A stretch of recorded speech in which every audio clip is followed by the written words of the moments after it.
Maandamano ni haramu kwa njia zake zote, kutokamana na mafsada, madhara ambayo yanatokamana na maandamano, kwamba pindi watu wanapoandamana kuna madhara gani ambayo yanapatikana kwa kitendo cha raia kutoka barabarani kuandamana kuipinga serikali yao.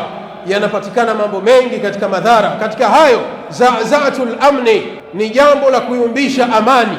Watu wanapoandamana, jambo hili linapelekea amani ya nchi kuyumba, wa itharul fawda, na kusababisha fujo, taharuki, mimma yuhaddidu amna almujtama, jambo ambalo linapelekea kutishia maisha ya raia, jambo ambalo linapelekea kutishia amani ya jamii, amani ya mujtama.